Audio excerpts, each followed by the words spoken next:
Hey guys, welcome back or welcome to Midnight Raceway Park. I'm Steve, and in this video we're going to cover the time trials for this week's tournament. So for the time trials, each car will compete in 4 runs on the drag strip, and the average of those runs will be used to determine the starting grid for, well, not the starting grid, but the groups that are going to be competing in the tournament. All of this will be explained in more detail at the end of this video after watching the time trials. If there are 2 cars that have identical averages, we'll have to run a tiebreaker. And the way the tiebreakers are run, if there's 2 cars that are tied, they will run on the drag strip, and the first car to win 2 consecutive races will win the tiebreaker. If there are 3 or 4 cars that are tied, we'll have to compete on my 4-lane drag strip, so that'll be a little bit different. But for now, I'm just going to let this video play out, and then at the end of the video, I'll have some follow-up comments for you. So I'll see you on the flip side.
I'm making plays. Y'all know where to find me, you be looking center stage.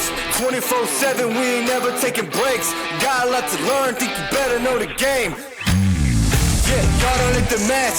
Finally got the belt, now I think I'll give it back. At 24/7 grind, put me on the map. I think you probably should try to study how I move, that's a fact. Yeah, y'all don't let the match. I got the belt and I ain't gon' give it back. Yeah, y'all let the match. I got the belt and I ain't gon' give it back. Yeah, I'm making play.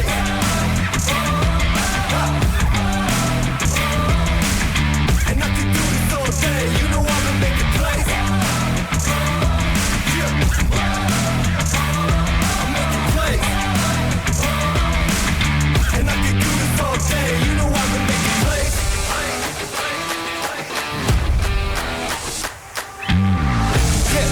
The bank. Yeah, they call me Showtime, y'all know who to thank. Got the pressure on, gotta do this real big, no thing. I'ma get the dub, what do y'all think? Yeah, I'm making plays. Y'all know where to find me, you be looking center stage. 24/7, we ain't never taking breaks. Got a lot to learn, think you better know the game. Cause I've been making plays. Yeah, I'm making plays.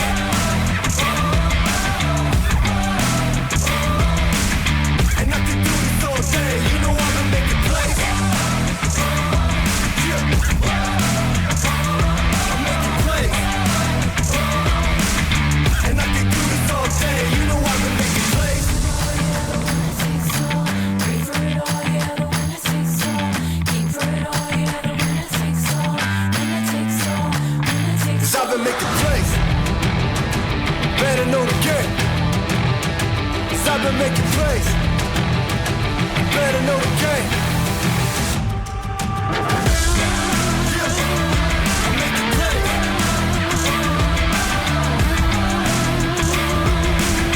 And I can do this all day. You know I'ma make it play. Yeah, I'm making plays.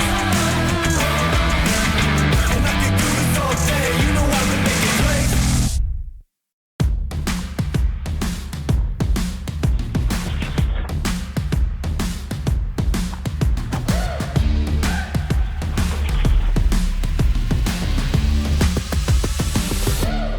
Take on the world.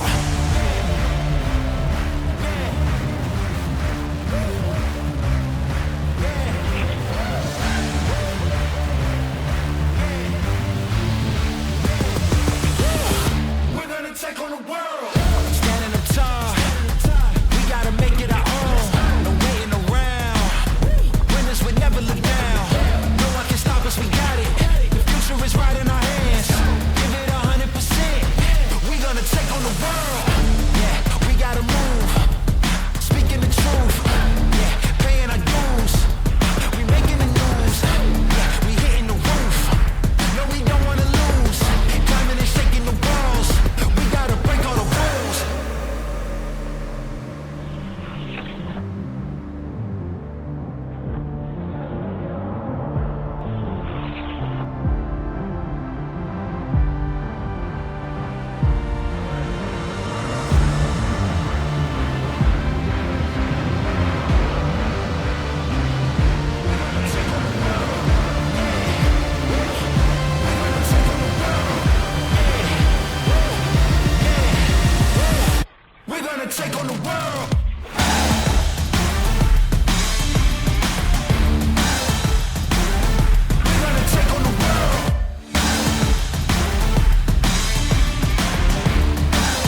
me talk about this, what's on the screen right now. This is going to be the starting bracket for the tournament, and I kind of want to talk a little bit about how to interpret it. So for round one, each of the 4 cars in the different colored boxes will be competing against each other. So they're going to be racing on the track at the same time. They're going to do that 4 times, so they're going to have 4 races, basically by alternating the starting positions. And for each race, they're going to get points on how well they do. The top 2 from each colored group will move on to round 2, or the top 2 with the highest scores from round 1 for each of the 4 groups. So each group will have 2 cars moving on to round 2. Round 2 will be very similar. So the cars that are in the gray and the blue box, the 2 highest scoring cars from each of those will move on to round 2, and that will make up a new group of 4 cars that will compete against each other and compete on the track at the same time. And they're going to do that 4 times, just like in round 1, and they will earn points for how well they do in round 2. The difference is in round 1, there's going to be 4 groups of 4, and in round 2, there'll be 2 groups of 4. And then from those 2 groups, again, the 2 cars with the highest points or the highest scores in round 2 will move on to the semifinals. The semifinals, it switches up a little bit. So the 2 groups that are moving from the blue and gray side of the chart on the screen, they will now be competing head-to-head in the semifinals. So when they compete head-to-head, car A will be in the left lane and car B will be in the right lane, and then they'll switch. So car B is now in the left lane and car A is in the right lane, and the first car to win 2 consecutive races will move on to the finals. So that'll be from each side of the bracket here. You got the blue and the gray, and then you've got the pink and the orange. And then for the finals, it's simply the same thing. It's going to be head-to-head, and the first car to win 2 consecutive races will be the tournament champion. Now, as far as my comments on the video itself, I thought it was pretty well. I really enjoyed the close finishes of the tiebreakers. I'd love to hear in the comments what you guys thought about that angle setup. I thought it came out really, really well. And unless I get more feedback from you guys, I'll probably continue with those angles for the drag strip. What I found really interesting, though, was that, and I guess it kind of makes sense, but so when I acquire cars and add them to my stable, I give them the 3-to-1, 3 parts 99% alcohol and mixed with 1 part fine graphite. And that helps the wheels, spin faster. It's a lubrication for the wheels. And so I do all that, and then I record the time trials for those cars, and then I add them to my stable. Now, these cars have been sitting in my stable, unused for probably a couple of months, I guess. And it's interesting to see how the speed that they have when they're first lubed up compared to when they're in the racing mode of after having rested in the stable for some time. How those scores really drop. Every single car had an average lower than when they were first acquired. The overall average was, I think it was 2.088 when I acquired them, and 2.115 for this tournament. So there's a big drop in speed. I mean, they're still really competitive, and the overall average of 0.115 is still at the top of my stable. So it'll be, and as you can tell from the tiebreakers, they're close. So I expect the tournament to be pretty competitive, but we'll see. But that's the rest of my comments. That's all I have to say. I hope you guys are having a good week. I wish you all good luck in the tournament, and certainly take care of yourselves. See you soon.